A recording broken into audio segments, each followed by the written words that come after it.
if this reset is happening for you in your 11th house, chances are you are a Pisces or Pisces rising. And the reason I'm emphasizing the ascendant is because the ascendant is truly your soul purpose in physical form. And the way that I delineate the chart from an esoteric perspective, which is soul centered, is to look at the ascendant in a way that really amplifies, that soul purpose. And so the esoteric ruler of your ascendant also shows spiritual advancement, and the planetary ruler shows, where you have worldly advancement. So one of my favorite things to do is really talk about the ascendant, and my world really changed when I started to view my own chart from that perspective. Being a Capricorn rising. So understanding, the ascendant is really important and what's going on for you. So the 11th house has a lot to do with your dreams. It has a lot to do with your friends or community. It has a lot to do with your gifts and how you bring your gifts forward. In the 5th house, we create ourselves, and we just create. In the 11th house, we bring them out into the collective. So like I mentioned, for Virgos, like Virgo ascendants, like they're gonna just want to create and have fun and really get into that like more playful inner child space, where Pisces, you're gonna want to like just share. We know that you're very creative, and there's a theme of serve or suffer with Pisces, because you want to embrace your overly compassionate nature and to really share yourself. You teach us unconditional love more than any other sign. So it would be lovely for you to come out more, to really bring your gifts forward, connect more with those of like minds, like to find your soul tribe. And this is about like really, not being afraid to have a spotlight on you, to really see the influence you have on others. The 11th house has an influencing kind of like signature. So a lot of, coming up and out is a theme for you, Pisces. And the 11th house in general has a lot to do with your wishes and your spiritual visions. It's also the house of service to humanity through communication. And so you're probably going to find yourself in a role that, kind of a little bit more needed, which I feel Pisces enjoys that, but just be mindful not to overgive, as that's a kind of a quality that you have. This will be really sweet. I can see you really finding a lot of joy in just sharing, expanding parts of yourself more in your community, and possibly teaching things like your approach and how you do things, sharing your outlook more, because it's so like soul activating when you do that. It really touches people because you're so connected to your God source energy, that's a big thing of your purpose, to share that, to share your outlook whenever possible. So I do want to say, while I'm talking about Pisces, the first Mercury retrograde of the year is really kind of sticking out to me, because Mercury will retrograde in Pisces and then go into Aquarius from February 17th to March 10th. This will be a huge journey of expanding into heightened intuition, psychic downloads, and, possibly channeling. It's really kind of, we're going to see some more telepathic gifts come online. That'll be a theme anyways, because the North Node will be in Gemini. So just want to share that. Mercury retrogrades about 3 times a year. So I looked into the first one, and we'll definitely write about the other 2. But that one, I know last year when Mercury was in Pisces, that was like whoa, can be kind of floaty and vague and spacey, but it totally eliminates the logical mind when Mercury retrogrades in Pisces. And then when it goes into Aquarius, it gets a little bit more like just cosmic downloads. So I'm excited for that. And Mercury retrograde should never be feared. There's a whole stigma around it. It's an opportunity to go deeper into yourself and to be quieter with the spoken word, to go into nonverbal communication or art, writing, drawing, painting, dancing. Music is going to be so important with that first Mercury retrograde of the year. So pay attention. Um, a lot of us feel that before the retrograde, which is the pre-shadow, and that'll be about a week to a week and a half before February 17th. So I recommend getting a playlist ready that you can kind of call on, because that's what really fuels Pisces energy. So get into some ethereal music now if you can. Create a playlist, because you'll thank yourself during this retrograde when it comes online. I know I have like a Pisces flow playlist that I'm working on, and I would be happy to share it with you guys if you're interested on my Spotify. And so, okay, Pisces rising, definitely going to be a pillar in the community, for 2020 and going into 2021. So, and this will empower you. It will empower you to use your gifts in a new way, because you love to give. Pisces can get very moody when they're not expressing their compassionate nature. It can get super introverted and moody and kind of just like, when they feel disconnected from source energy, then they feel disconnected from everyone. So always keep that in mind if you have a, water friend, a mermaid friend, because they're very connected to the collective subconscious, and they feel things, of course, that are generally not their own, but since we're all connected, when you heal, I heal, and we rise together. So the 11th house is also contributing to the whole. It's like, what can I offer humanity? So keep that in mind too.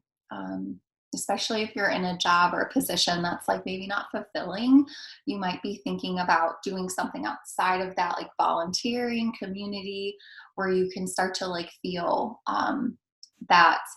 your compassionate nature really start to come online in a new way. Okay, the final house is, let's see, Aquarius. So Aquarius, you are going to be having this reset, Aquarius rising in your 12th house. This can feel really like dissolving an old identity. And it does have its challenges, because the 12th house is very much the subconscious realm. And so this will be a deep invitation to really get into a healthy meditation practice, to get psychologically confident with your downloads, because you are preparing, to really lead the new age of Aquarius. And when these planets cross your ascendant, which to kind of work with themes, Sagittarius ascendant, Capricorn ascendant, and Aquarius ascendant will be the only 3 ascendants that will experience Pluto Saturn crossing their ascendant in this lifetime, really embarking on that rebirth journey. So you're preparing for a rebirth that Capricorn is going through at this time. And I find that to be really interesting, just because I feel like Aquarians have these brilliant collective ideas that help get Capricorn, the doers of our world, to branch out of their personal ambition and to be more community oriented, like to really, be of service to humanity. So the signs that are next to each other tend to help each other.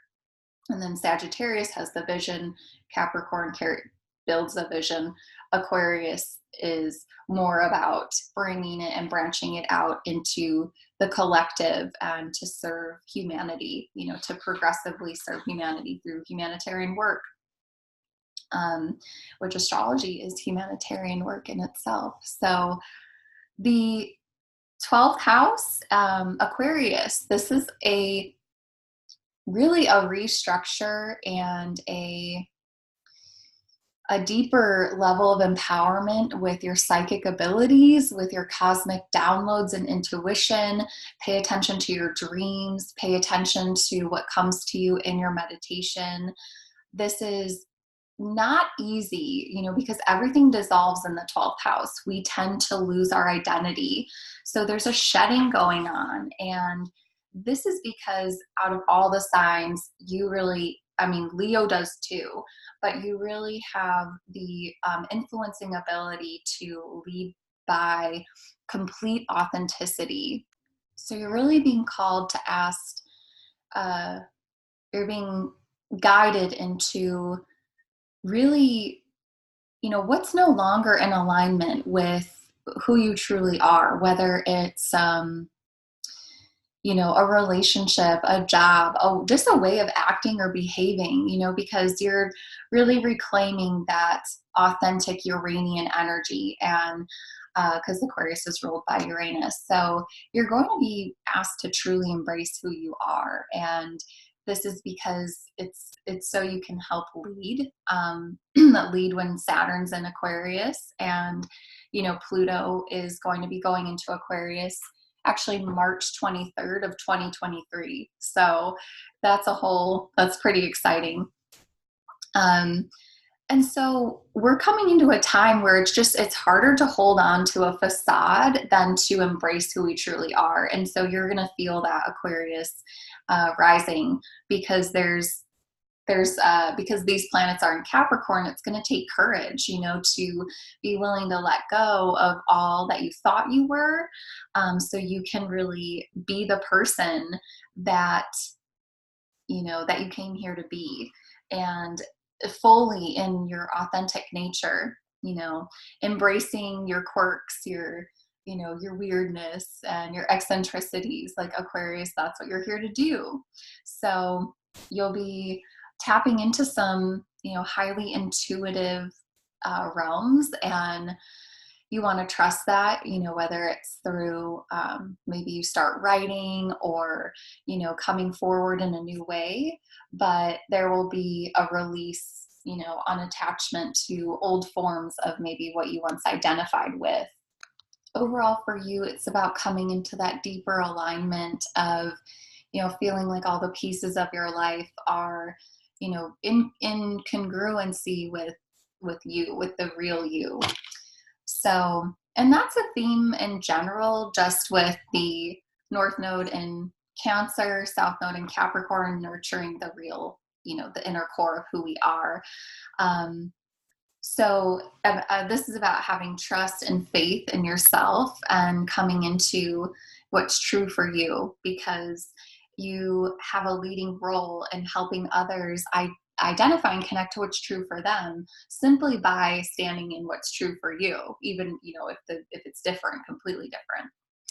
So the other thing I wanted to talk about was Saturn move. So Saturn goes into Aquarius March 22nd of 2020.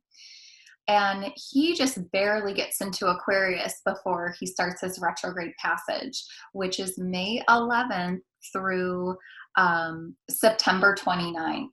So Saturn actually does really well retrograde. It's just like, it really helps us kind of connect to the details of what we're working on, tying up loose ends, taking a deeper look and finessing, perfecting. So I don't typically feel any it's not going to feel like Mars retrograde. Saturn retrograde has this theme of kind of like, we'll revisit what you're working on, and an opportunity to, look at what we've started and just kind of smooth out any rough edges. And I'm excited about him going into Aquarius because he's the original ruler of Aquarius before Uranus was discovered. And Jupiter and Pluto will also join this retrograde May 14th. And so retrogrades are, I would say, less felt when the outer planets go, into this direction. And it's felt a little bit bigger with the inner planets, because they don't typically stay in them as long. And they're closer to Earth. We're affected by them on a personal level. So this is all pretty exciting. And Saturn in Aquarius this will be an elevation of us really stepping into, working on like bringing what we've mastered up and out into the collective, and really coming, and showing it's like, well, this is what I've been working on, because this 4 years is a building year. And with that being said, of this year being a building year, not everything is going to get done, but the momentum is there. The steps and moving forward, and just feeling like, wow, I'm seeing things happen in the physical, in the physical reality manifest and take place and anchor. So I'm not going to get too much into the eclipses. I want to save that for another video because this one is already quite long. But the eclipses coming in, they do start. We have this one December 26th, and then the thing that's cool about this year is we have 6 major eclipses. So there's 4 lunar eclipses and 2 solar eclipses. So there's an acceleration going on because eclipses are really pulling things out of the collective subconscious and bringing them into our view. And so we just see things in a new way. We see things clearly. They're emotional. Lunar eclipses are generally emotional, and we are, healing the subconscious in that sense. So I will definitely put another video with the dates of the eclipses and kind of go over the themes of them. But just to, hone in on a few dates, January 10th will be the lunar eclipse in Cancer. So we're going to see more of a release, a letting go with the Cancer Capricorn theme we've been working with since the beginning of 2019. June 5th, we have a lunar eclipse in Sagittarius. That's going to be the first, whoa, like the nodes have shifted and we have an eclipse now in a new sign. And so we're seeing and moving into the nodes change because the nodes are connected to the eclipses. The nodes are not actually a real planet or asteroid. They are points in time and space where the moon's orbit around the Earth intersects with the Earth's orbit around the sun, creating this point of hello, goodbye, karmic kissing in the sky. And that is what echoes out, in our own lives. And so we see that, like, wherever you have an eclipse in your chart, pay attention to your Capricorn and Cancer axis and the Sagittarius and Gemini axis, because that's what we're moving into, those themes. Sagittarius, Gemini, the themes with them is, of course, the thing about Gemini is learning, acquiring information. It's a computer data processing machine. Essentially, Gemini is just full of knowledge. It harmonizes. It's the twins, so there's an energy of like integrating the polarities, embracing the duality within and without. Sagittarius the South Node will be in Sagittarius. So we're going to see a release of basically systems, old religious systems that maybe are just not standing forth in, rigid belief systems is really what I mean with that. So real quick, I just want to show you how the total solar eclipse that will be in Cancer, June 21st, it'll be at 0 degree Cancer. So this will be a very much a new beginning. Anything at 0 degree is a reset. It has an echo of anything's possible, the 0 point field, really you're in control of this point of creation. And it will have a brilliance to it. I'm really feeling into this new moon for June. It really being empowering. This will be this is where we really see the transition of the North Node into Gemini. And so I wanted to just show you how, even though it'll be at 0 degree, the North Node will fully be in Gemini. And we're going to see that at the end of May, the North Node goes into Gemini. So be on the lookout for that. You'll notice the South Node will be in Sagittarius, and they will definitely be there, they stay in a sign, the opposing sign as well, for about 16 months. I think it's 16 to 18 months. So that's how we know what theme we're working with, and it will correlate with the eclipses. So Gemini is connected to perception, and Sagittarius is connected to teaching, dissemination, expansion. And so we'll be expanding our mind. We'll be, really looking at the way we see things, our beliefs, what we want to learn, what we want to really devote our time to. Also thinking patterns, mental patterns. Why do I think this way? Is it programming, or is it really my truth? Did I come up with this thought on my own? Is this my intuition, or is this what I've been conditioned? Is this conditioning or intuitioning? So, that's kind of the theme with this Gemini Sagittarius axis. The eclipse that comes after this one, the annular solar eclipse, which is when the moon goes over the sun, but you can still see the outer ring of the sun. That's what annular means. It won't be visible in North America, but it will be in other parts of the world. We have one July 5th, the lunar eclipse, 13-degree Capricorn. November 30th, that one will be 8-degree Gemini. So we're really getting into that. December 14th will be 23-degree Sagittarius. That will be a total eclipse. And that's kind of like the one, the wrap up one that we're feeling too in this year on December 26th. December 14th next year will be a total solar eclipse in Sagittarius, and it will be a complete block in the light. Again, not visible in North America.